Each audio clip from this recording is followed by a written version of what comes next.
Y Ahora Producciones presenta Hablemos de Salud. 35 años al servicio de la medicina preventiva. Conducción y producción, Ana María Forte. Periodista médica. Locución y presentaciones, Gustavo Ríos. Hablemos de Salud por Ecomedios y para todo el país.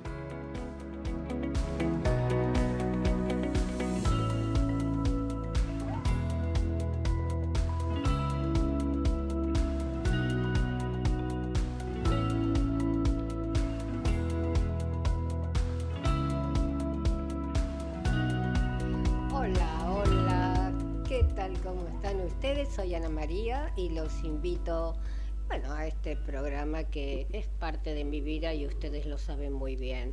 Amo mi profesión, amo ayudar, amo lo que hago.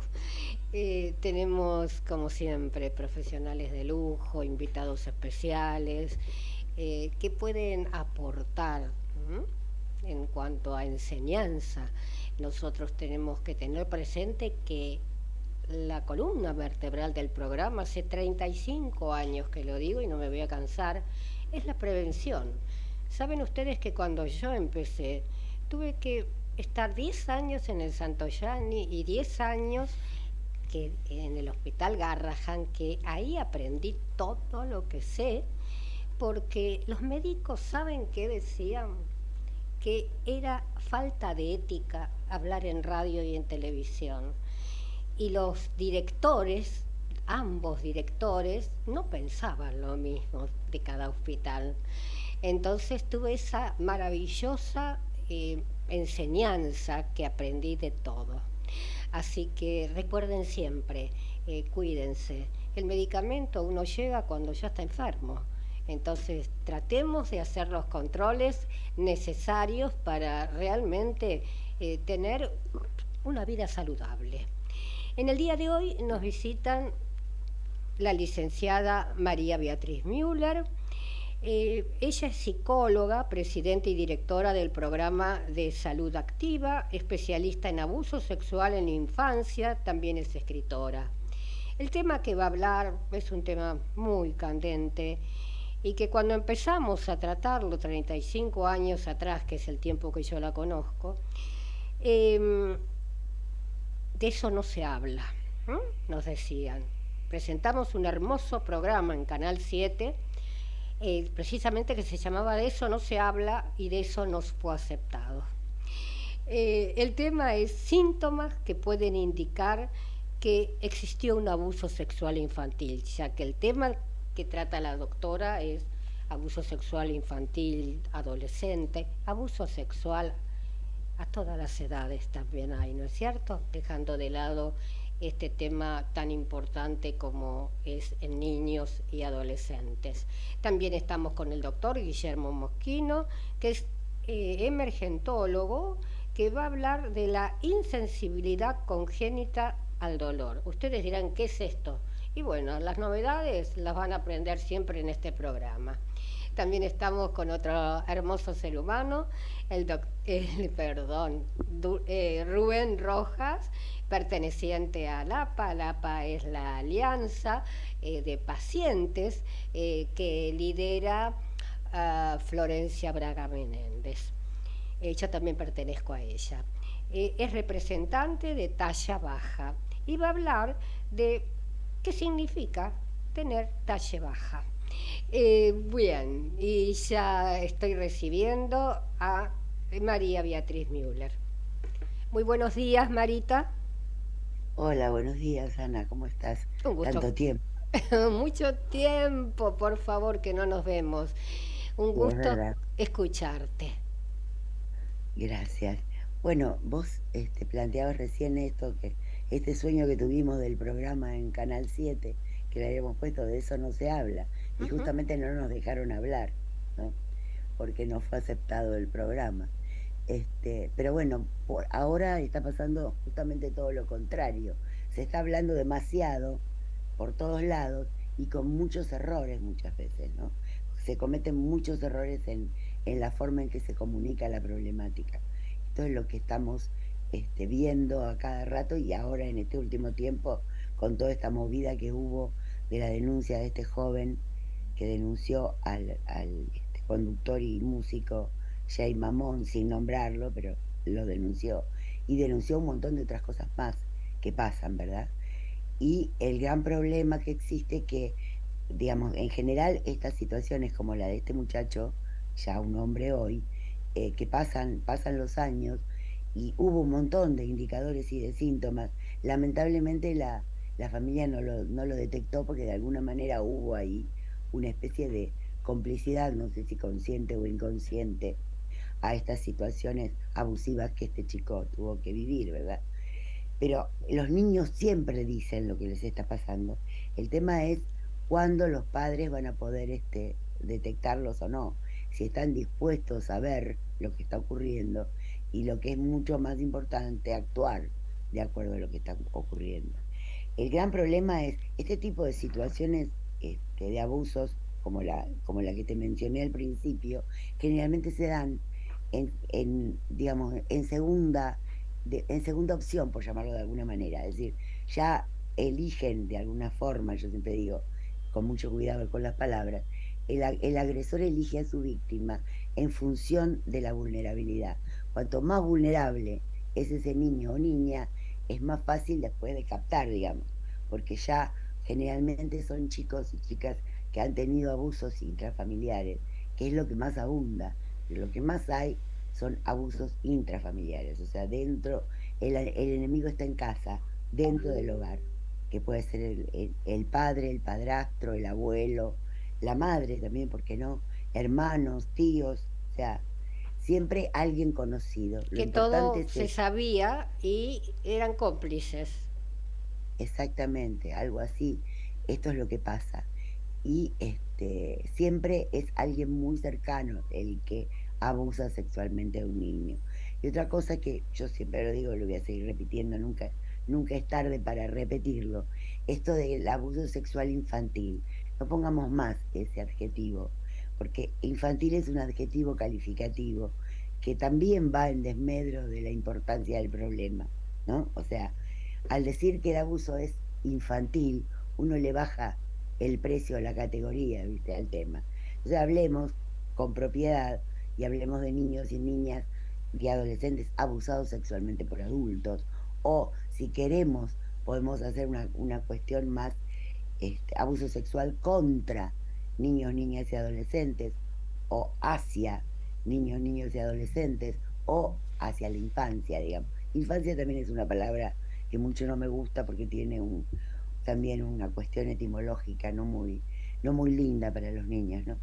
Porque tiene que ver con esto, el infante, el que no, también es como algo inferior, digamos, viene de ahí. Entonces, el tema de hablar de infantil es como que también va en la misma línea de que de eso no se habla. Como es infantil, lo dejamos pasar. Pido disculpas por mi voz, pero estoy con un estado gripal que está como muy molesto. Vos lo aclaraste y por eso estás entrando Exactamente, por eso. privilegiada por Zoom. Privilegiada, tal cual, tal cual. Siempre Ana María tan amable conmigo. Vos sabés Bueno, que te quiero hacer una pregunta. sí, decime. Eh, ¿Hasta cuándo, a partir de qué edad, ahora actualmente, se considera una persona que terminó la adolescencia, que ya es adulto? Porque se habla de 14, 16, 18. ¿Qué pasa? Acá en nuestro país, digamos, legalmente, la niñez termina a los 18 años, o el ser menor de edad es hasta los 18. A los 16 hay como una especie de poder, porque ahora los adolescentes de 16 pueden votar. Entonces, bueno, hay como una intencionalidad de achicar un poco esa distancia, pero en la realidad cada vez se extiende más, porque la verdad es que Eso hay... fue inventado para que los chicos voten, pero no pueden correr una edad de adolescente a adulto a los No, 14 o 16. es una locura, ¿no? No, no, Totalmente. acá en la ley nosotros mantenemos esto de los 18. Y para la ley también. es menor hasta los 18. Y Porque en con el caso que respecto, vos nombraste, se sí, están agarrando de que fue entre 14 y 16 años, pero igual pero eso no tiene no importancia tiene porque la ley lo importancia marca claramente. la Y ley. además el problema ahí es que hay una diferencia enorme de edad con el agresor. Es decir, por más que tenga 14 o 16, el agresor tenía el doble o más, 30 y pico tenía. Entonces, la diferencia de edad es abismal. Entonces, ahí no tiene nada que ver la edad, porque hay una diferencia de conocimientos. También la Es astucia, como claramente, se hace, ¿no es cierto? Porque decían, bueno, otros casos, ¿no? Dejemos eso. Él es muy cariñoso, me trataba bien, me dio un montón de cosas que yo necesitaba. Entonces es es que como que mezclan así es. todo. Claro, es que por ahí entran, digamos, entran por el obsequio, por el regalo, por el cuidado. Y los chicos, como no tienen una madurez acorde a la del agresor, creen en todo eso. Incluso muchos de ellos pueden hasta sentir que lo aman y demás. O si no, también suele darse lo que se denomina síndrome de Estocolmo, ¿no? Donde el niño queda prendido a su agresor y parece que lo ama, pero bueno, porque no, es una manera de adaptarse a la situación, digamos, inevitable, ¿no? De inermidad, Exacto. donde no Marita, hay ¿sabes qué manera de me salir. acuerdo en este momento? Son Dime, cosas que son muchos años que vivimos muy cerquita. Y sí. el mostrarme la bombachita. Ah, mira, que el otro día también apareció ahí una historia, yo digo, uy, ¿qué pasó? Pero finalmente lo desmintieron. Sí, me acuerdo muy bien de esa situación en donde estaba ese programa que se llamaba Grandaditos, el programa lo hacía Daddy Brieva, era, digamos, para los chicos, para los grandes, muy bien no se entendía. Y en una promoción de ese programa, él empezó a plantear esto, ¿no? Vos mostrame la bombachita que yo te muestro mi calzoncillo, a una niña que tendría unos 5 años, Yo me que acuerdo para como si fuese hoy porque vi ese programa. correcto. Y nosotros lo que hicimos desde nuestra institución es empezar a pedirle digamos, empezar a plantear que esto estaba muy mal. Bueno, Daddy Brieva después se burlaba de los psicólogos, estas cosas que pasan en otros programas, ¿no? Pero bueno, al poco tiempo ese programa lo levantaron, porque lo que nosotros planteábamos era que esa estrategia, eso de te doy esto, me das esto y parece como un juego, es la forma en que se conectan los agresores sexuales con los niños y las niñas. Entonces, Marita, una, sí, sí, licenciada Müller. dale, sigamos Maritas con hay mi pregunta. muchos. Licenciada, vamos a hacer un cortecito y enseguidita volvemos, ¿te parece? Pero perfecto, Ana, perfecto. Señor empresario o profesional de la salud, la difusión de su producto o servicio a través de nuestro programa es el medio más eficaz para acceder al público. Comuníquese con el Departamento de Publicidad 154-989-0420. Hola, soy Mariana Arias y soy la madrina de esta asociación sin fines de lucro Fiebre Mediterránea Familiar Argentina.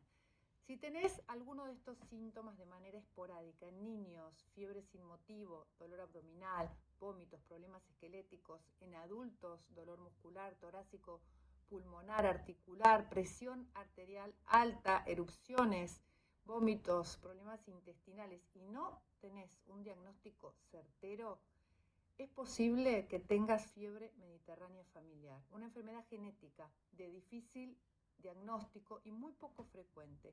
Tu médico puede detectarla a través de un análisis genético. Nosotros queremos ayudarte, por eso contactanos en nuestro Facebook Fiebre Mediterránea Familiar Argentina, pacientes y familias. Te estamos esperando.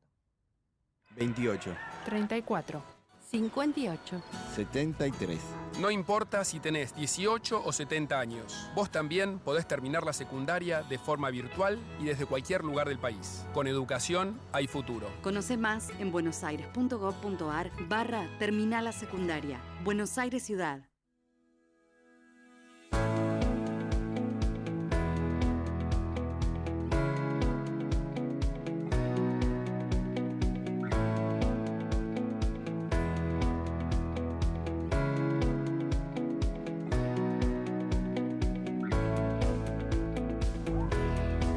Y ya estamos, continuamos, ¿no es cierto?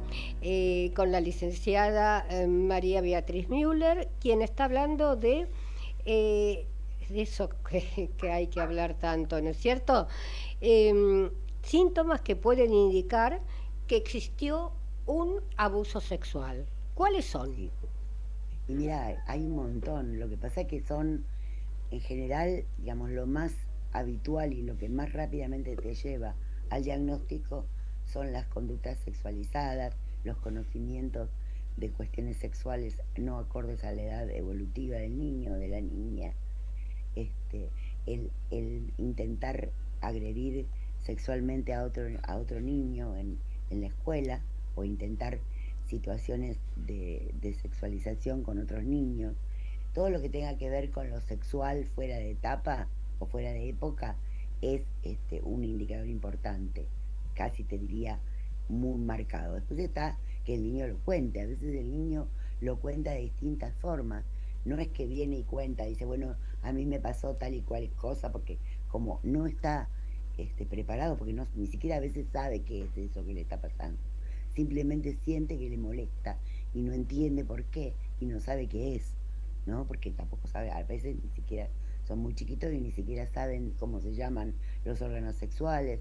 O sea, hay un montón de cuestiones que se dan.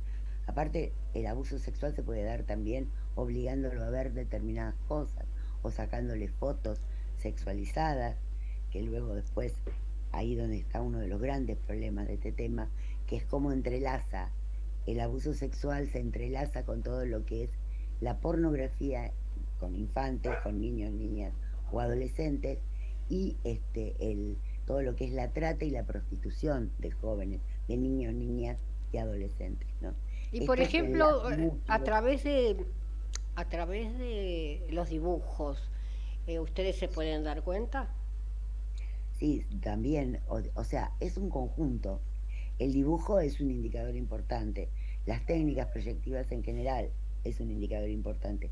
Muchas veces los chicos hacen dibujos espontáneos, no dentro de una técnica, sino que te cuentan lo que le pasa con una secuencia de dibujos, por ejemplo. Y ahí uno va viendo, digamos, cómo se va enganchando con otros síntomas. Los cambios de humor, o sea, un niño que era alegre pasa a estar cabizbajo digamos, y no quiere ver a la gente. Un niño que era tranquilo de pronto se pone inquieto y corre, golpea, quiere pegarle a los otros, a los adultos, a los chicos. O sea, los cambios de conducta muy bruscos también pueden ser indicadores. Por eso digo que uno busca una serie de coincidencias, ¿no? Y de recurrencias de ciertos indicadores para poder diagnosticar una situación de abuso. Pero hay muchos. Los chicos han adquirido el control de esfínteres y de pronto vuelven otra vez a hacerse pis o caca encima o por las noches en la cama. O sea, juegan con la caca, a veces manchan las paredes. O sea, hay toda una cuestión ahí porque se confunden, no entienden muy bien si lo que le pasa con la sexualización que obtienen, que muchas veces tiene que ver con eyaculaciones del adulto, hace que el niño mezcle, que tal vez es pis, que tal vez es caca, no entiende muy bien, entonces se hace todo ahí una ensalada, pobrecito o pobrecita, con estas cuestiones, ¿no? A mí Eso me también conmovió mucho el caso que se descubrió hace un par de años, el clero metido en esto, que encontraron no sé qué cantidad de adolescentes enterrados, con síntomas de violación. sí, sí. Bueno, y también tenemos el caso de la escuela de niños sordos, que también está metida la iglesia ahí, y bueno, y tenemos el famoso cura Grassi, que todavía está por suerte preso, pero que no entendemos por qué sigue siendo cura. Ese es un tema porque en otros casos donde ha habido representantes de la iglesia involucrados, les han quitado los hábitos, ¿no? Les han sacado la posibilidad de ser sacerdotes, pero a Grassi no. Grassi parecía intocable. Y Sigue dando complicidad por consejos. el dinero. No sé bien qué pasa, pero Yo eh, tampoco, pero deduzco que alguna eh, complicidad tiene que haber. sí, algo ahí que no terminan digamos, de dejarlo devastado, digamos, que le saquen todo, porque realmente es lo que se merece. Pero bueno, lo que pasa es que el agresor, nosotros tenemos que entender cuando hablamos de agresores múltiples, como un sacerdote, un docente, o digamos, saliendo de lo que es lo intrafamiliar incestuoso, ese tipo de agresiones, el que, digamos, se dedica a esto, a agredir niños y niñas, el que es pedófilo o pederasta, cualquiera de las dos, va bien, ataca, busca un lugar a donde tenga una población para atacar. Ya. Entonces van a buscar, van a ser curas, van a ser maestros, van a ser profesores, digamos, para tener acceso a una cantidad grande de niños y de niñas, ¿verdad? Es eso lo que pasa, por eso la iglesia es un caldo de cultivo tremendo. Y ayer o antes de ayer vimos una filmación del Dalai Lama dándole un beso en la boca a un niño y después obligándolo a que le chupe la lengua, una cosa inmunda, asquerosa, que a todo el mundo Tremendo.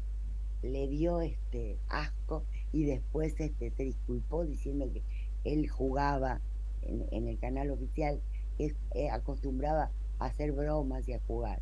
Bueno, esto me hacía acordar a lo que pasó La con David bombachita. Bisbal, Sí. que la bombachita dijo que era una broma. Bueno, el Dalai Lama también.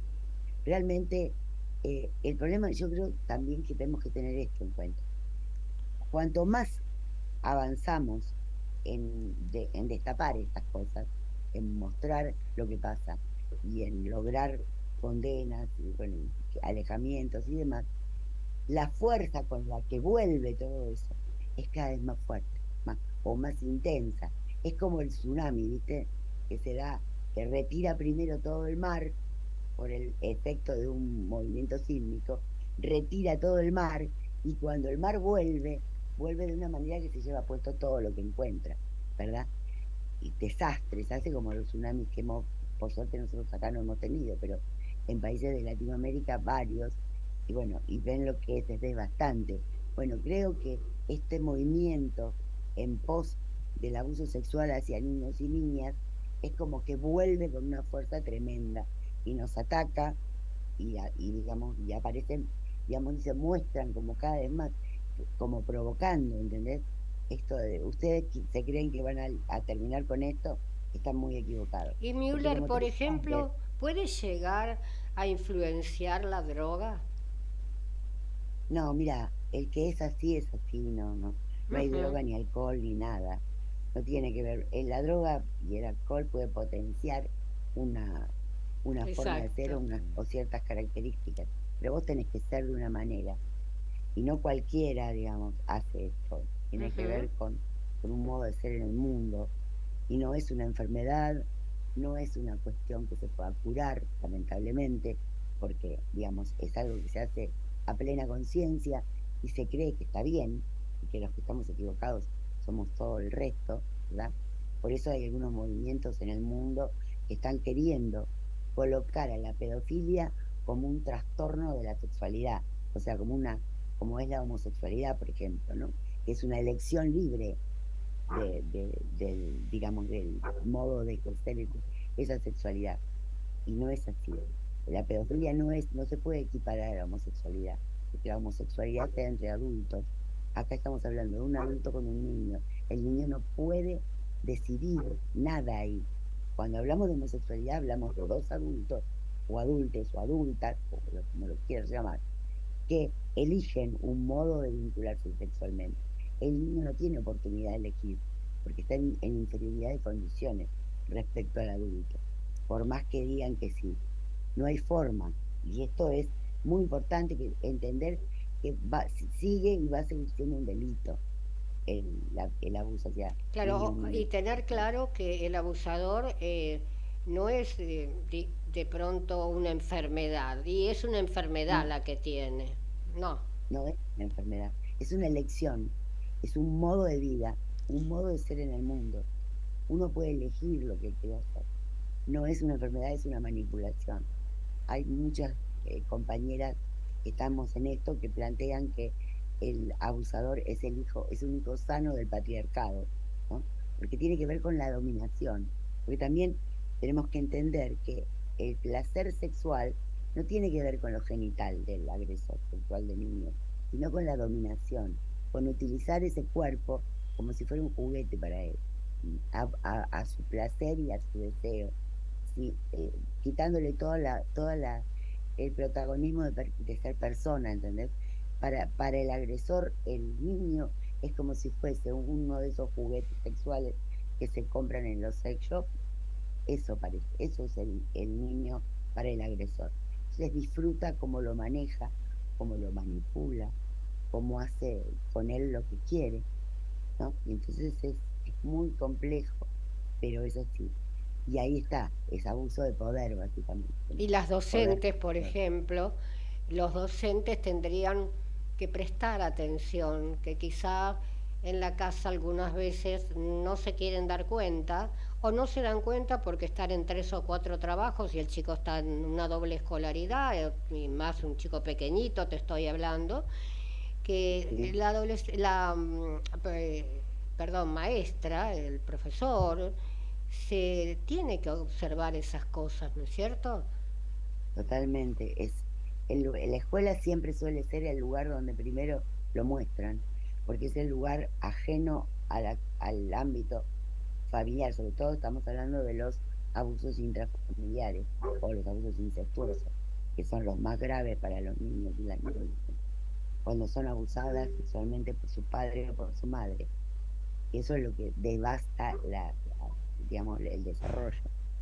Entonces, la escuela es el primer lugar donde él ve o ella ve que es diferente, que hay otros padres que son distintos, que no son como el de él, como el de ella o el de él. Entonces, ahí se dan cuenta de esto y empiezan a contar o a empezar a plantearse o a cuestionarse. Bien. Esto. Marita, yo me quedaría horas charlando con vos. ¿Vos te quedás con nosotros y hacia el final haces un redondeo? Entonces, tenés que cortar y volver a entrar. Perfecto. Y vamos a ese corte tan pedido. Gracias.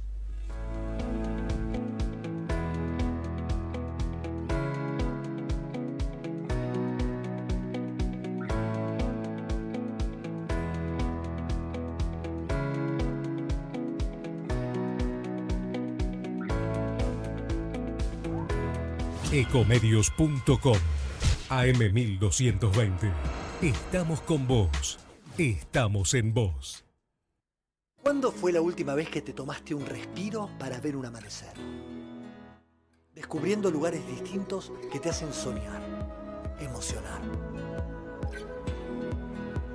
Lugares que se convierten en felicidad cuando compartís ese momento con amigos. ¿Cuánto hace que no te tomás un respiro para descubrir algo distinto? Catamarca es mucho más que un destino. La Posada Morada dos Ventos te espera en Pipa, la mejor playa del nordeste de Brasil. Única por su bahía con delfines. 12 exclusivos departamentos y 3 piscinas circulares en medio de un jardín tropical. Podés venir con cualquiera de las vacunas aplicadas en Argentina. www.moradadosventos.com. Morada Dos Ventos, Pipa, el primer lugar cuando decidas viajar. Informate en ecomedios.com. Seguinos en TikTok, @ecomedios1220. Si usted tiene alguna inquietud sobre su salud o la de su familia, Hablemos de Salud les responde vía mail. Tomen nota. hablemosdesalud@hotmail.com o a través de nuestra página www.hablemosdesalud.com.ar. Doctor Gonzalo Esmendi, Estética Odontológica.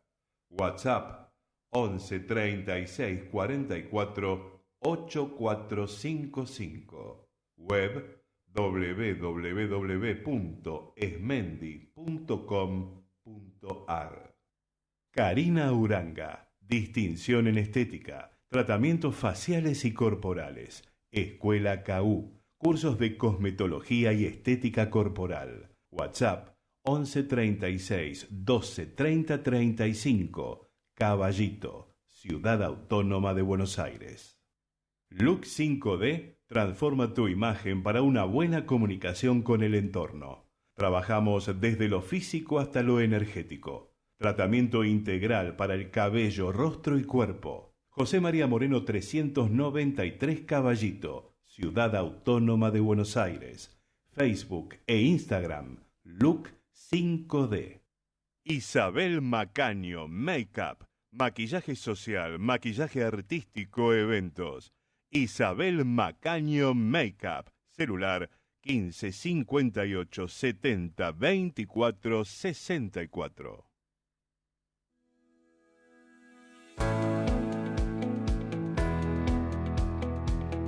Continuamos con Hablemos de Salud. Ya lo presenté al doctor Guillermo Bocchino. Y bueno, este tema que la verdad es la primera vez que lo voy a escuchar, que es la insensibilidad precisamente congénita al dolor. ¿Qué será esto? Hola Ana. Muy buenos días. Buenos días. Hola Rubén. Muchas gracias por invitarme a tu programa. Claro, ¿de qué se trata? Exacto. Parece ser una buena noticia. ¿Quién no ha sufrido dolor?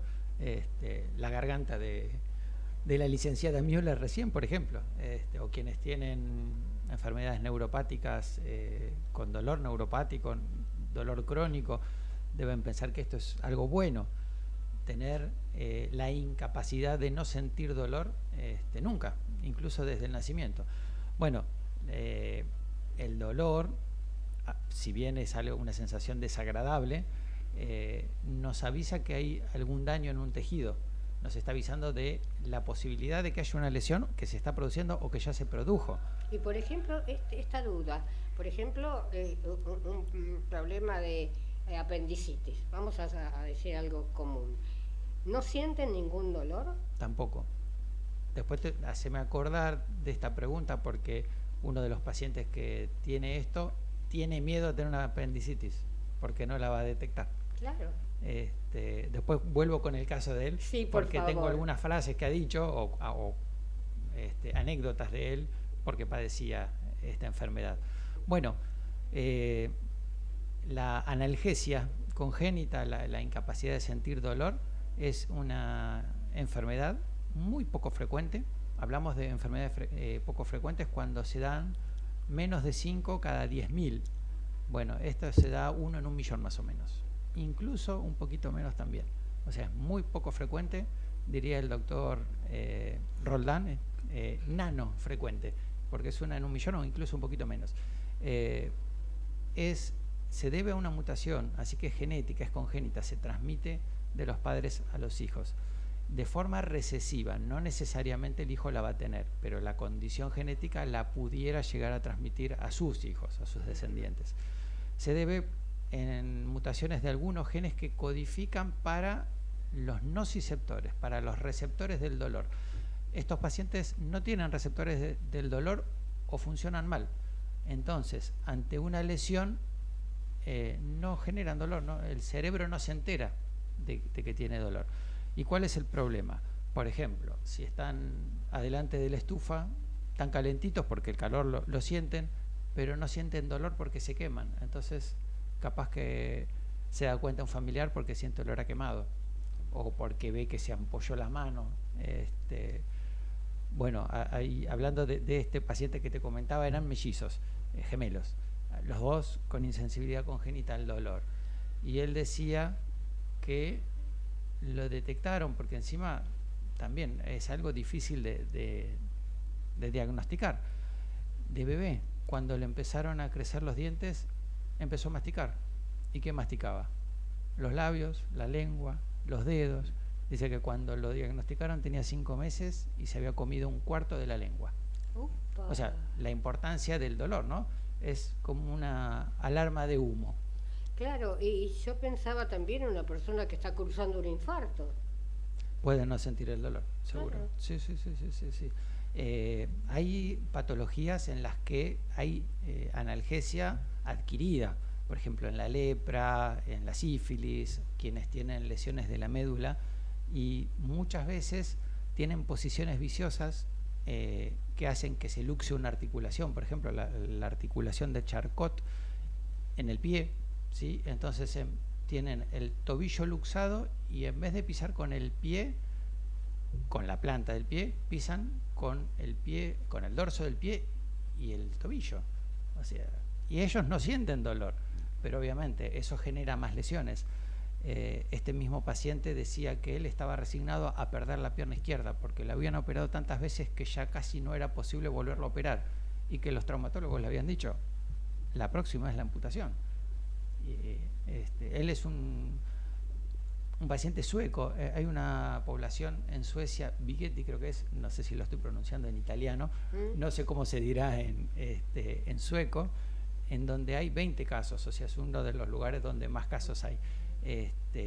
Y ahí tal vez el diagnóstico sea un poquito más sencillo. Yo recuerdo, sabes que ahora unos cuantos años atrás se habló de toda una familia que tenía esta enfermedad. Se conocía poco, en el momento también que yo lo escuché y como ahora, y le preguntaron si querían, o sea, esta enfermedad sé que no es porque vos ahora vas a hablar de la misma, si querían sentir dolor. Y todos dijeron lo mismo, no aceptaron, no, nosotros estamos muy bien no sintiendo el dolor. Claro, sí. En este caso se puede... En este caso no, porque lo que comentaba, no tienen receptores del dolor o funcionan mal, ya no hay cómo modificarlo eso. Tal vez si era una condición adquirida, revirtiendo lo que les generaba esa situación, pudieran recuperar el dolor. No conozco el caso, no sé bien igual qué es lo que pasaba. Sí, yo también elegiría no tener dolor, sobre todo habiéndolo conocido. Pero bueno, es importante. Es nuestra defensa. Sí. Una persona, una parturienta. Exacto. Hay un montonazo de casos. La apendicitis que vos comentabas, yo quería hacer la analogía con la alarma de humo. Capaz que hay alguien fumando y no sé, tiran agua como si hubiera un incendio, ¿sí? Porque activa el sistema, qué sé yo. Sin embargo, esa respuesta exagerada es preferible a que haya un incendio y no haya alarma. Y se queme todo. Bueno, con el dolor pasa lo mismo. Hablando en términos evolutivos, es necesario, porque preserva la vida, aún al costo de sentir dolor, de esta sensación tan desagradable. Claro que para los normales sentimos el dolor y, bueno, sabemos que hay dolores muy feos. Y uno dice, ojalá no lo sintiese, ¿no? Por suerte, porque me da la posibilidad de ir a tratarme. Bueno, mi mamá tiene artritis reumatoidea. Si le cuento esto, ella elegiría vivir sin dolor. Totalmente. Pobre las crisis de dolor de quienes tienen artritis y bueno, y otras tantas enfermedades reumatológicas o de dolores crónicos, ¿no? Que conviven con eso. Y aparte que le alteran la calidad de vida de la medicación que tienen que tomar y de vivir con dolor permanentemente, ¿no? Y por ejemplo, exacto. Y por ejemplo, ellos, existen personas que tienen un umbral de dolor muy alto. Sí. Yo soy una de ellas, por suerte. Sí, bueno, eso también está bueno, porque uno no es que no sienta dolor, sino que lo siente cuando ya es intenso. Sí, bueno, eso es otra cosa, hay quienes tienen el umbral más bajito y es la alarma de humo que yo decía que se activa cuando uno fuma, pero se activa. O sea, es importante eso. Y de esta enfermedad poco frecuente, como bien decís vos y bien nos damos cuenta nosotros, ¿los profesionales están enterados? Y no. En general, hay quienes sí, obviamente, pero en general no. Por eso es tan importante que las enfermedades raras se estén agrupando y estén tratando de encontrar un diagnóstico en conjunto y un tratamiento en conjunto, porque son alrededor de 8.000 y afectan al 7% de la población, más o menos. Acá se estima que somos 3,5 millones de personas con, con alguna enfermedad. Algún tipo de enfermedad rara. ¿No es cierto?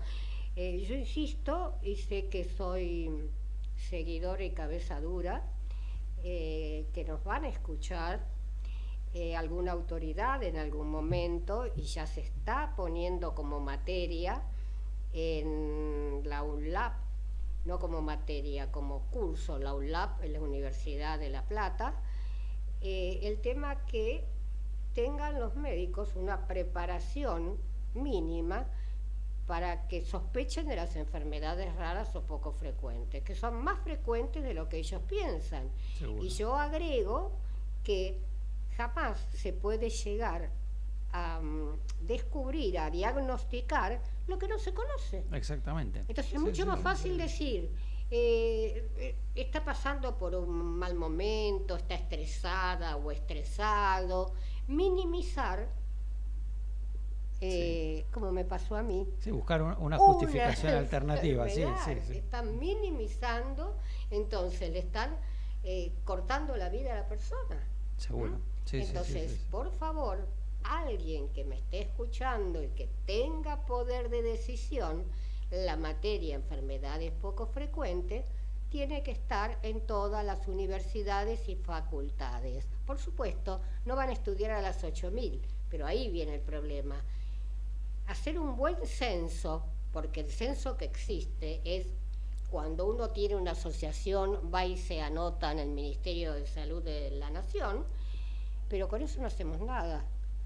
Lo que se necesita es la preparación de los profesionales mediante un buen testeo de las 3 millones, de las 8 millones de enfermedades, ¿cuáles son las más comunes? La mayoría viene de España, de Italia, los inmigrantes, y traen sus enfermedades.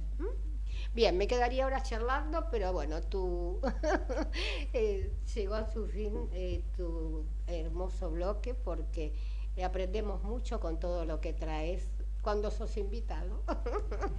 Más seguido tiene que ser. Por favor, vamos a hacer un cortecito.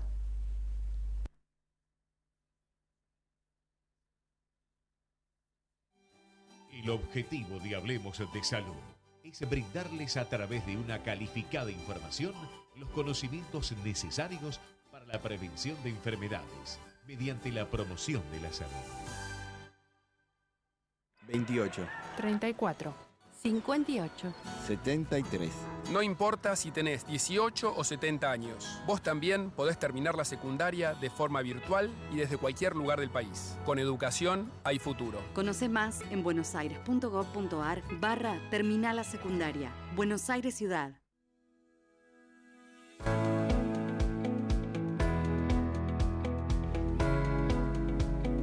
Y continuamos con Hablemos de Salud. Ya estamos con Rubén Rojas, quien nos va a hablar acerca de la talla baja. Muy buenos días, Rubén, ¿cómo te encontrás? Buenos días, Ana María, buenos días acá al doctor, al operador y a todos los oyentes. La verdad que contento por haberme invitado acá al programa. Bien, la alegría es nuestra porque de pronto aprendemos gracias a ustedes. Por ejemplo, para el que no sabe, ¿qué significa talle baja? Talla baja es una displasia esquelética que produce enanismo, más conocido para la gente.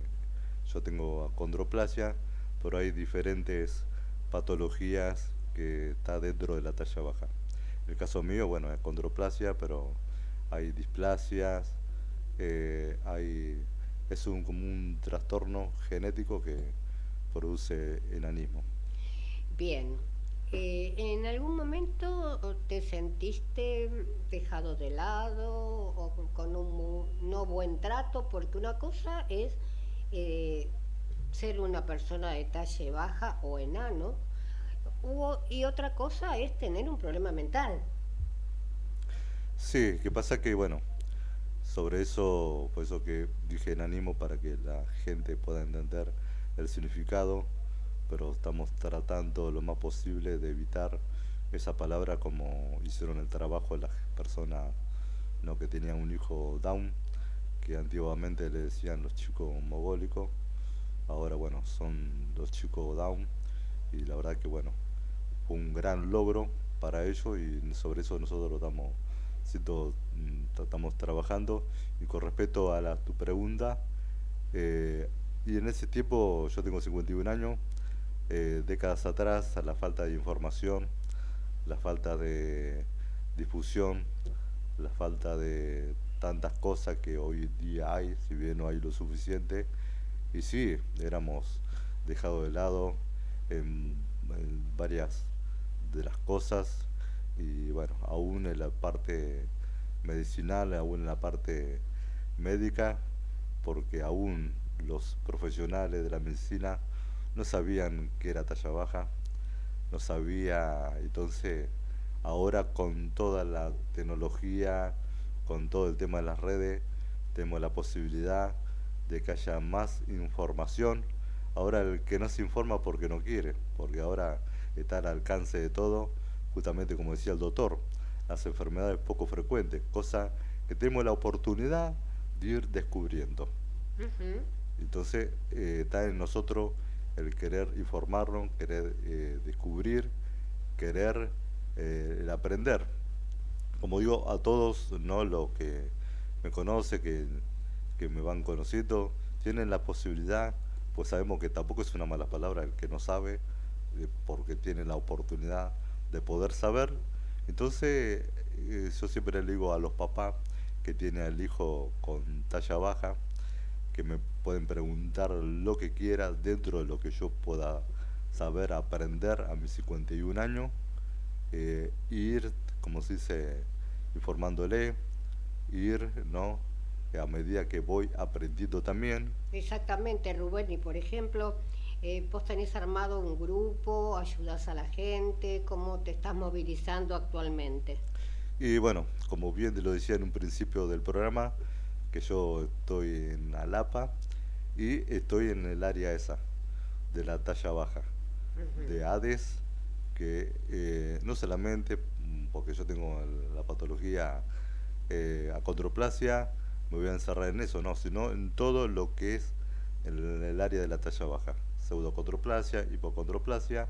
Entonces estoy, si bien no tengo un grupo de WhatsApp, si bien estoy, si bien tenemos un grupo con Florencia sobre la talla baja, pero yo en una forma personal no tengo un grupo de WhatsApp porque, como se dice, es a veces difícil, a veces conformar, y a veces no me gusta eso que se van del grupo de WhatsApp. Entonces, bueno. Exactamente. ¿Y cómo es tu vida? Porque uno dice, bueno, como se le dice el enano, te sentís menospreciado, te sentís no comprendido, te sentís bien, tenés proyectos. Una medida al principio por lógica, ¿no? Como todo niño, es como que en ese tiempo, décadas atrás, y sí, uno se sentía perseguido, uno se sentía, porque la gente, la sociedad no estaba acostumbrada a las personas con las diferentes discapacidades. Era un problema no solamente para la talla baja, sino en sí era un problema para todos que tenían diferentes discapacidades.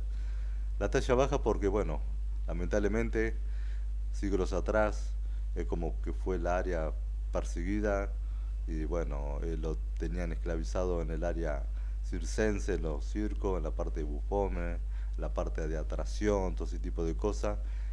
Como dijo Felipe, un destacado que está trabajando allá en España por el tema de la inclusión, es un muchacho con talla baja, él dijo, fue la única discapacidad que causó risa en el mundo.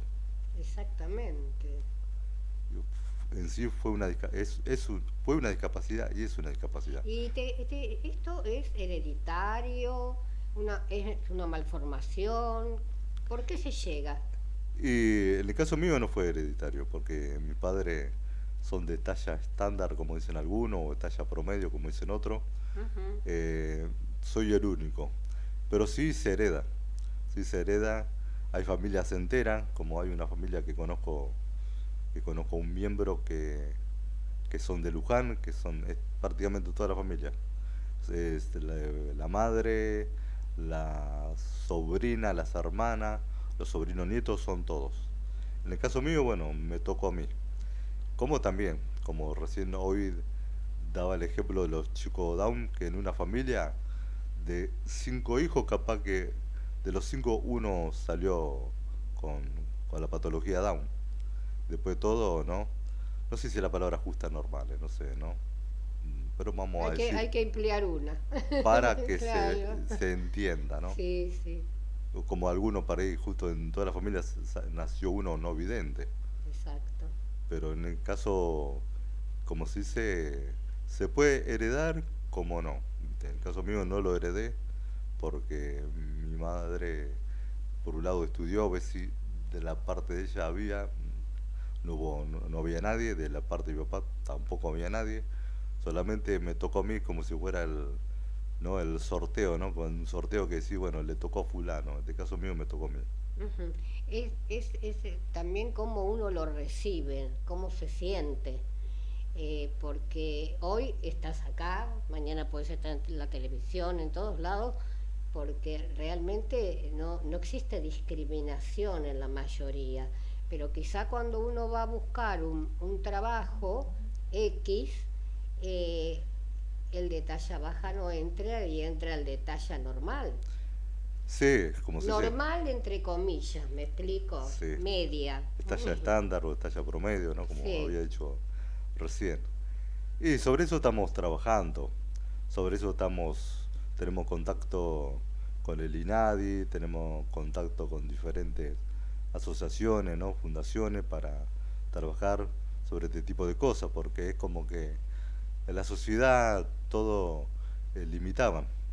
En el caso mío, yo por ejemplo no, soy músico, también soy locutor, también cuando tenía 12 años empecé a estudiar baile, a los 18 años me recibí de profesor, anteriormente me recibí de maestro elemental, entonces no tuve la necesidad y tampoco lo hubiera aceptado el tema de un circo, ¿no? Como lamentablemente se lo esclavizan, se lo limitan o se lo encasillan ahí.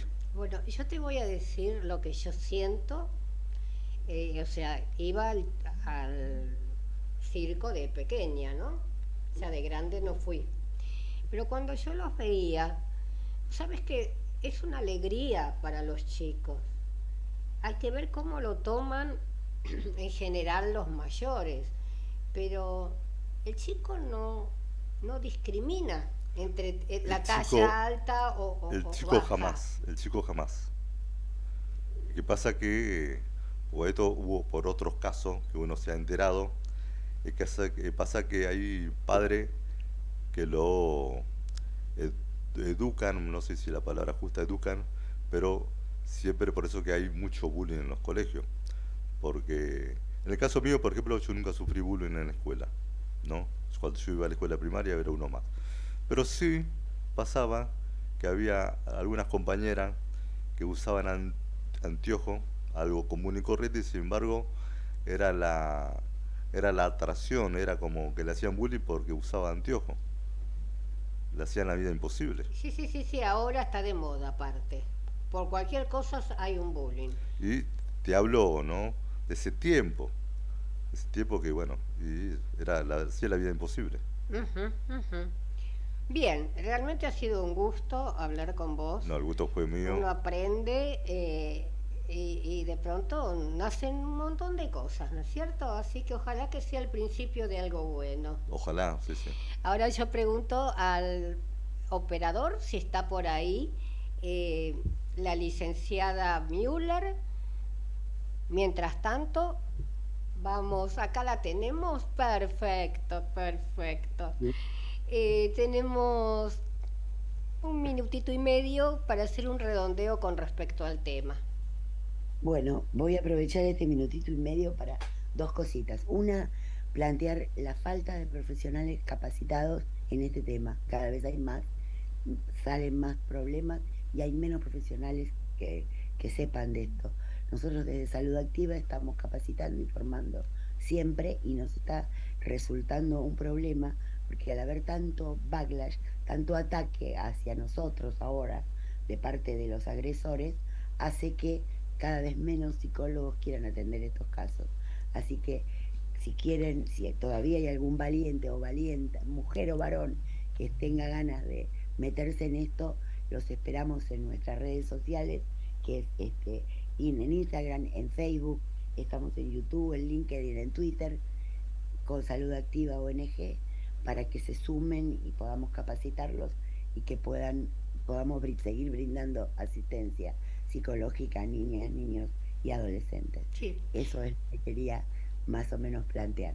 Sí, parece inconcebible que haya pocos, y más en este momento tan candente, que haya pocos profesionales que traten el tema. Realmente. No tienen miedo, no quieren meterse en estos, cuando ven un caso judicializado lo derivan, no lo quieren tomar y muchas veces lo toman para mal, porque no saben y cometen muchísimos errores, y los errores acá se llevan puestos a los pibes y a las pibas. Perfecto. Entonces no puede haber error en esto. No. Hay que estar preparado y hay que tener la capacidad de detectar esto que hablábamos antes, ¿no? Los indicadores, las señales que los chicos dicen. Perfecto, perfecto. El niño siempre lo dice. Te agradezco muchísimo la cátedra que nos has dado. Siempre. Muchísimas gracias. Hasta muy prontito. Gracias. El doctor Guillermo Mosquino. Bueno, yo hablé sobre insensibilidad congénita al dolor. Siempre me gusta recomendar algún libro en donde hay algún personaje que tiene esto. De la saga Millennium hay un personaje que tiene esta patología. Bien. Y una serie, el Dr. House, trata muchos casos de enfermedades poco frecuentes y está muy bien descrito, en tanto como él hace el diagnóstico a como la chica cuenta cómo se cuida. Ese capítulo es muy recomendable. Muchísimas gracias, siempre se aprende mucho con vos. Y ya estamos también con Rubén. Rubén, ¿qué de pronto podés decirle a una persona de talla baja que se subestima? Que no le tenga miedo a la sociedad, que se contacte conmigo, que me pueda buscar en el Facebook como Rubén Rojas, o bueno, y que trate, bueno, de ir informándose. Estamos trabajando, la otra vez tuvimos con Alapa, con Florencia Braga y Carolina Oliveto, ahí en Lorenzo Varela, en el Hospital Cruce, pues también estamos tratando de que haya médicos para adultos, si bien está el Garrahan, que está la doctora Virginia Fano, y bueno, estamos tratando que haya atención médica para adultos para la persona de talla baja. Bien, la doctora Fano viene a hablar asiduamente que desde el Hospital Garrahan. Nos están sacando del aire. Sí, por eso que traté de hacerlo rápido. Bien, bárbaro. Les agradezco mucho a los señores profesionales que hoy nos visitaron y a ustedes. Recuerden, nos encontramos el próximo martes en este mismo horario. Chau.